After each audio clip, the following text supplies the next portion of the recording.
gang, Uncle Todd and Sonny here, and this is our 100th movie review. Whew, never thought I'd get this far. Well, I was thinking what would be the best film to do for a 100th episode, and as we are in the spooky Halloween season, I couldn't think of a better one than Dark Night of the Scarecrow. Originally intended for a theatrical film, it later got released to television where it premiered on CBS.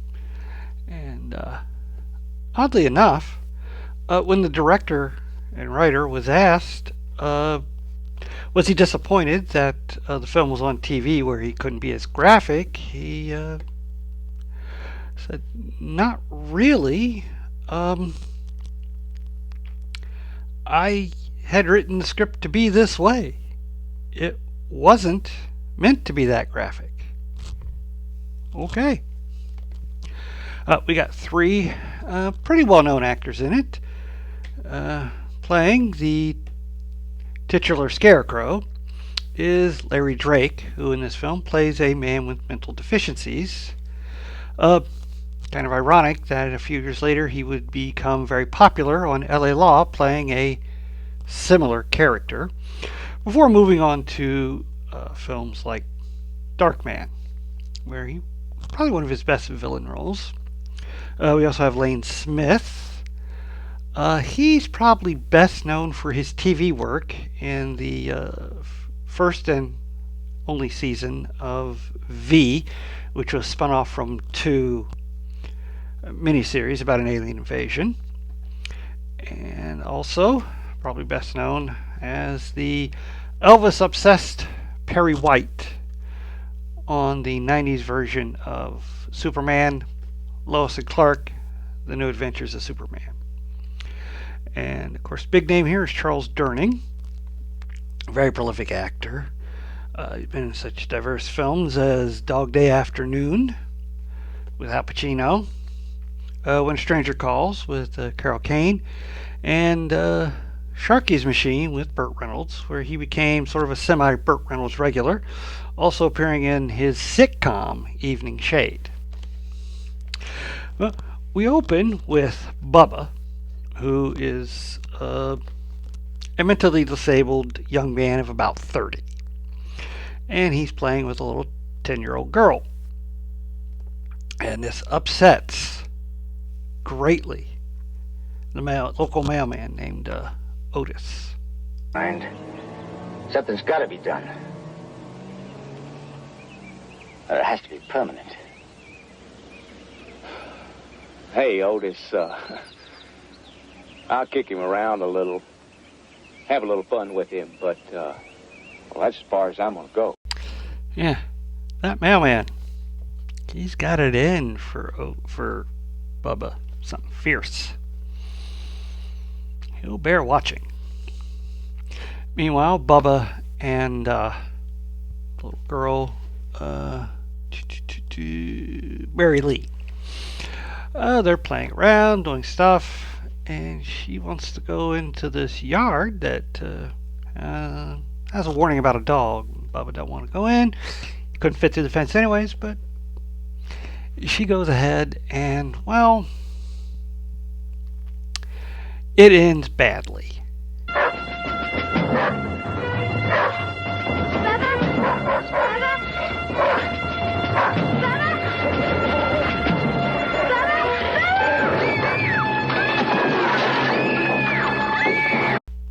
True friend. But it doesn't look good when he rushes her home.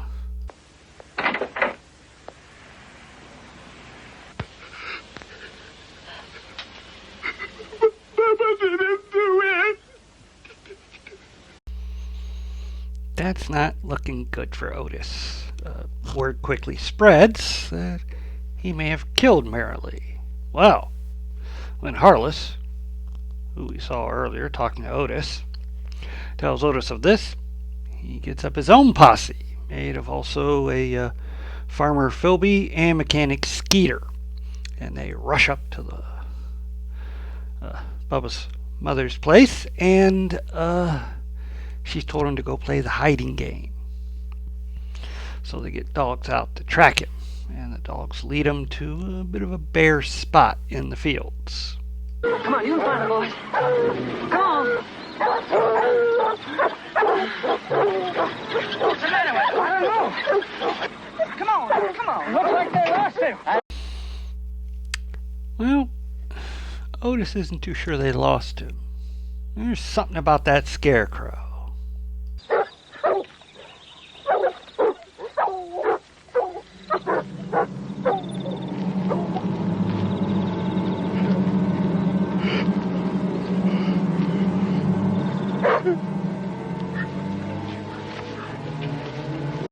I think you can guess where this is leading.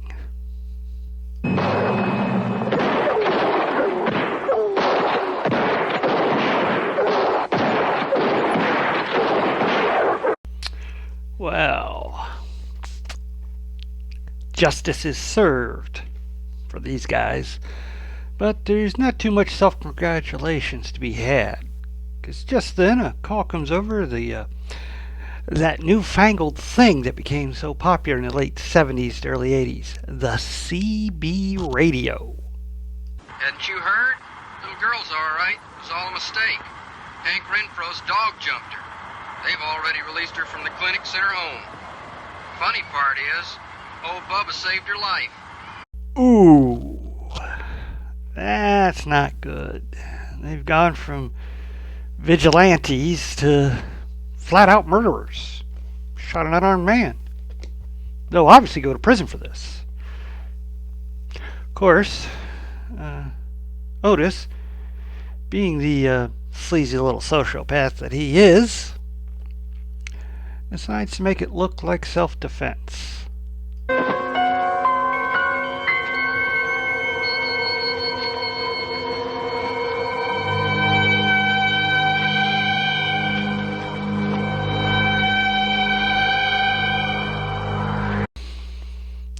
Self-defense.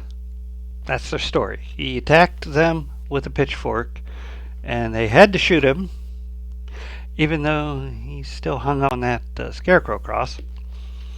But that's their story, and the prosecutor cannot place them any other way. He doesn't have any proof. So even though he brings them up on charges, the judge has the charges dropped, and they're off scot-free. Mrs. Ritter, Bubba's mother, throws an amazingly histrionic fit, understandably.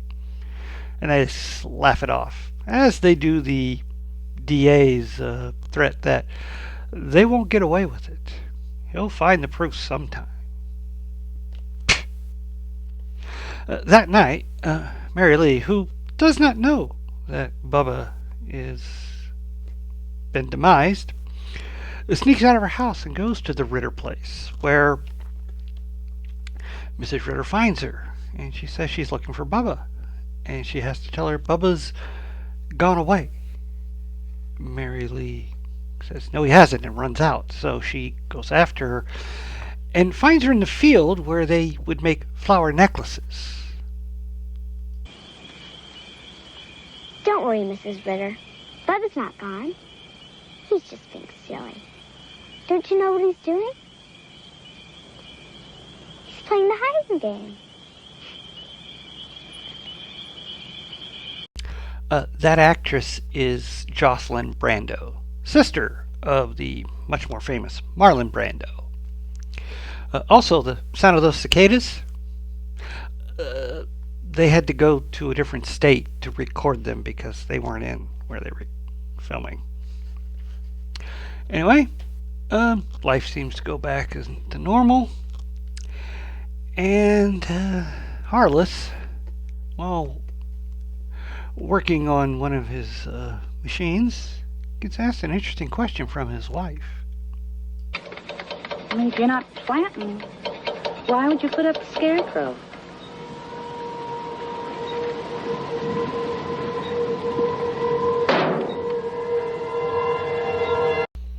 That is odd, that his field has a Scarecrow in it.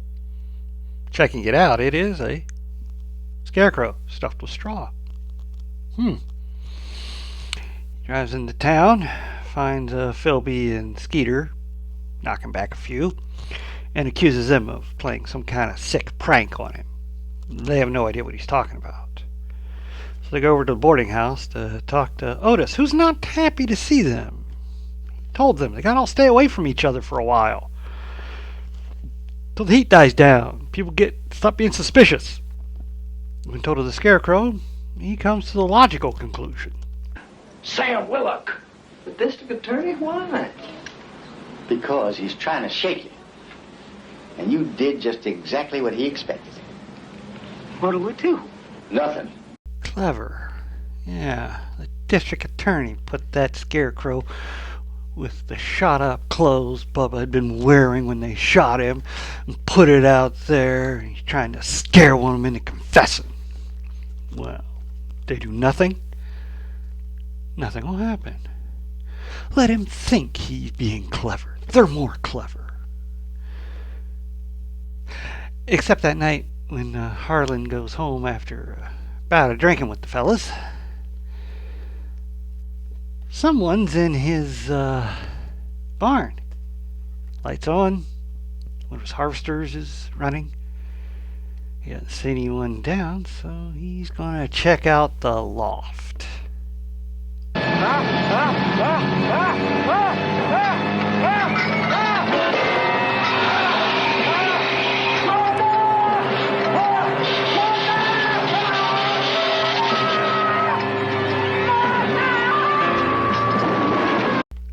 Ooh, nasty. Kind of glad this is made for TV. Ooh, that'd have been gruesome to see. Anyway, the next day, when hearing of this accident,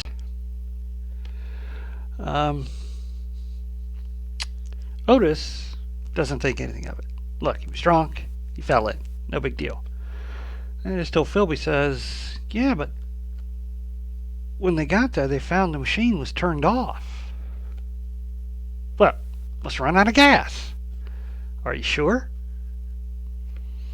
So, in the dark of night, they gotta go and check it out. I wonder why they didn't think of this. Maybe they did.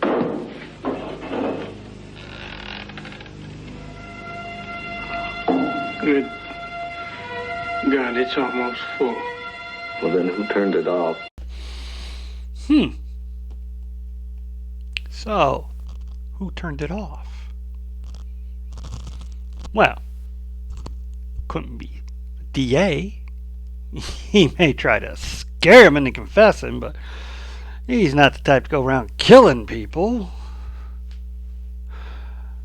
Although, come to think of it, Bubba's mother was pretty distraught at the trial.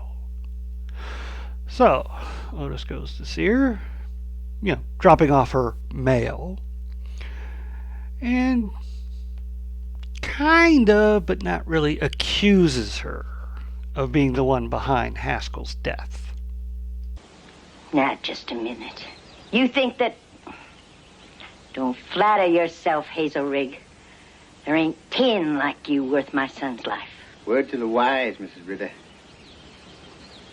It's even now. Let it lie. She's not impressed with his threats and drops a bit of a bombshell on him. You don't fool me, Hazel Rigg, not for a minute. I've seen how you look at that little girl. You may think you got the rest of them fooled, but I know exactly what you are. Wow. He's a little sleazier than we thought. Anyway, while he's been having that trouble, Philby spots something in his fields that doesn't sit well with him.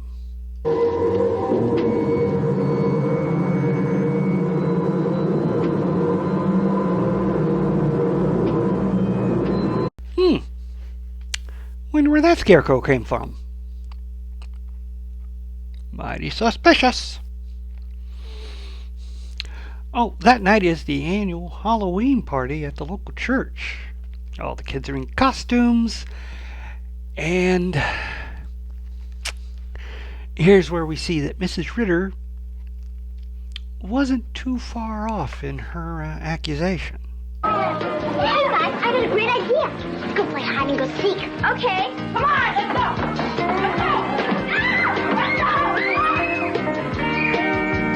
You think that's unsettling? Wait till he tries using his charm. Now wait a minute. I'm not gonna hurt you. Now you're not afraid of me. I'm the mailman. No one's afraid of the mailman. But like Ms. Ritter, she tells him something that kind of gives him a start. I know what you did to Bubba. And you lied about him. Gets even worse for him, because this next part doesn't make any sense. Where'd you hear that? He told me. He told me everything. Hey, Lee.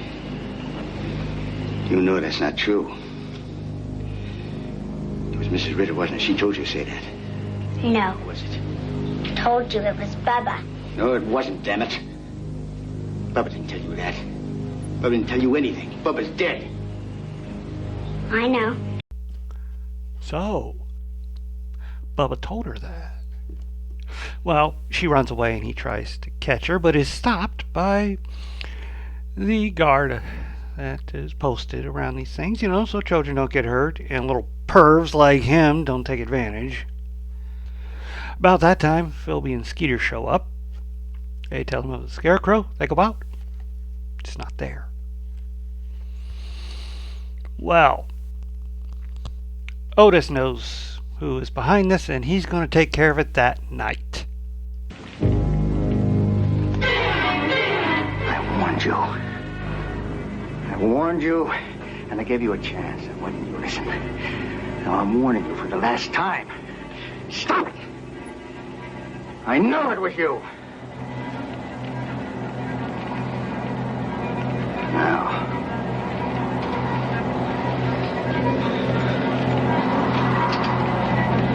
There's no reason for you and I to be going on. Oops. He did it again.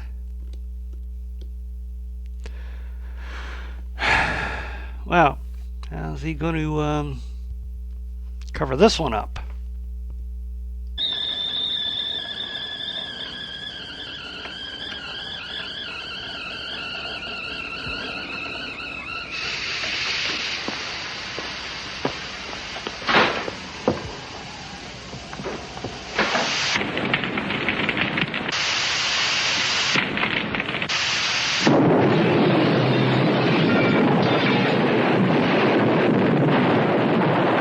Well, looks like they've gotten away with another one. Next day, the fire chief looks it over and says, yeah, it's gas. DA wants to know if it's accidental or if it could have been, something more nefarious. Looks like accident. Oh, well. So, I guess these men will never face their crimes. Perhaps. Christopher Lee doesn't seem so sure. Wonder what he knows. Well, next night Philby does get locked in his own silo.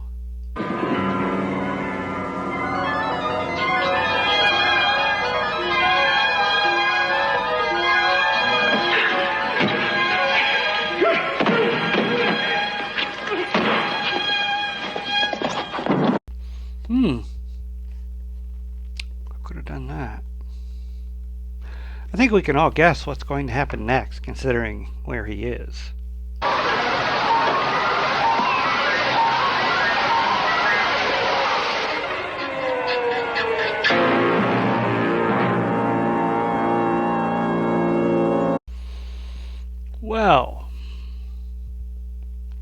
when word of this gets out, Skeeter's all for heading out of town.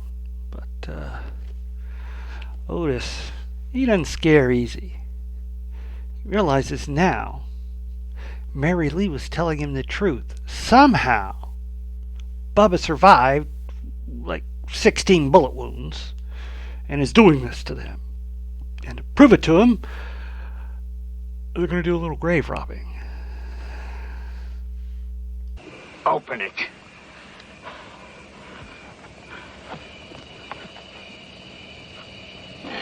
Oh my God!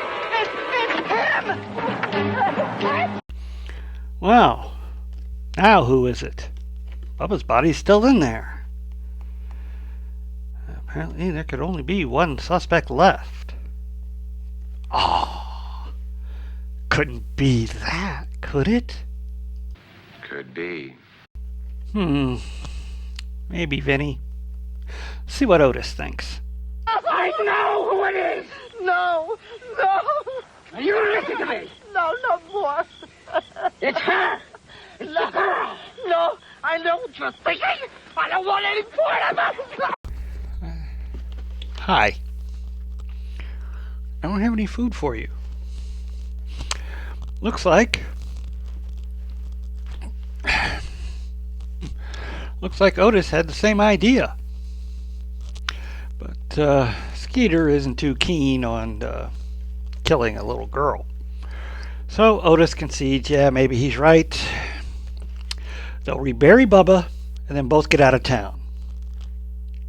And then he sends Skeeter back in to close the casket. Great hunting.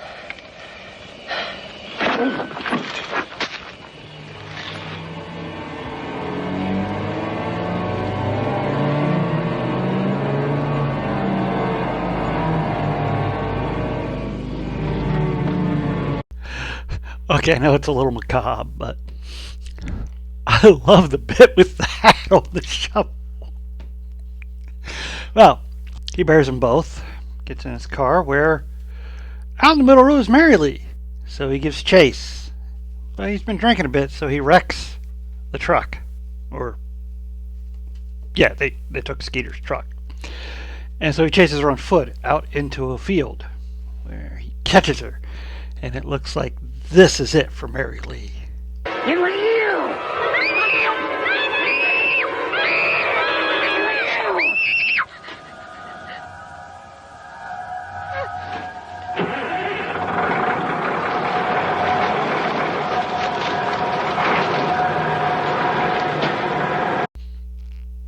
Who does that leave?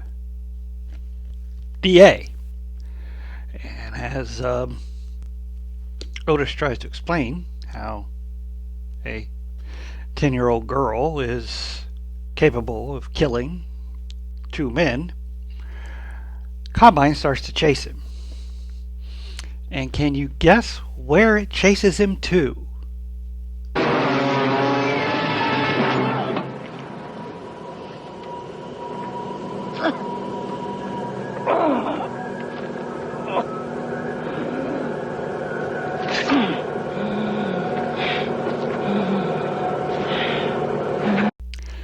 Chased him right into a scarecrow. Wonder if the scarecrow was holding anything.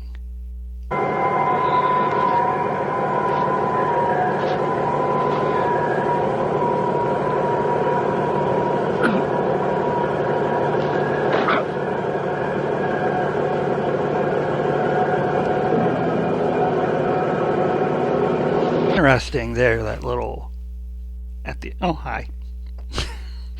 That little point at the end, almost as if say, it was you. Well,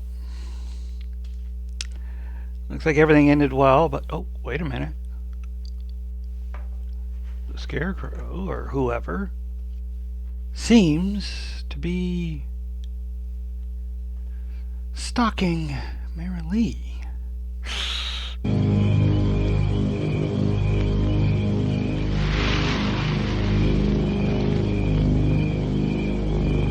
Thank you, Bubba.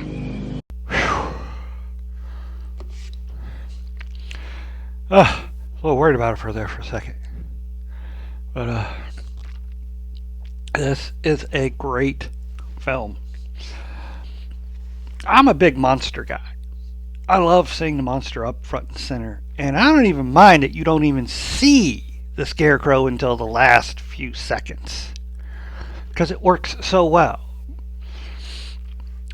Take this scene, for instance, where they're all celebrating in the bar because they got off killing Bubba. And how the mood changes.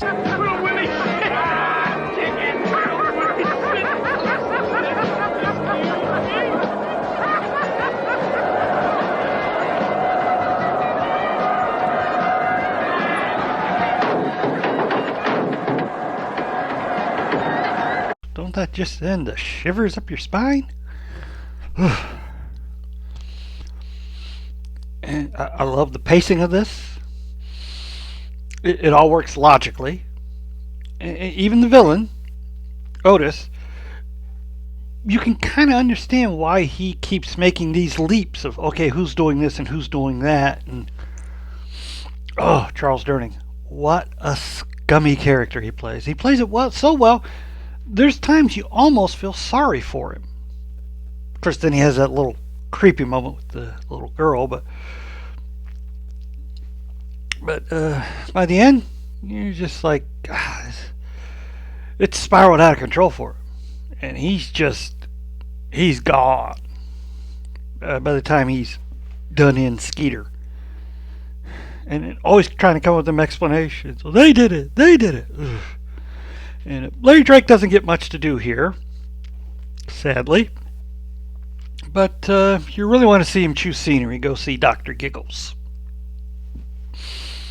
His attempt to start a horror franchise, like all the other ones that were coming out in the 90s, like Scream and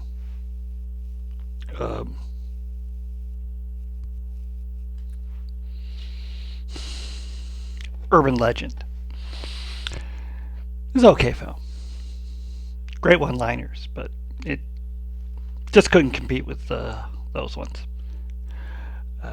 And Lane Smith again. Not in the film a lot, but he's got that old Southern charm. He was a very versatile actor. He could play, like this character, kind of a rougher farmer character. And he could also play kind of sophisticated characters, like he did in V.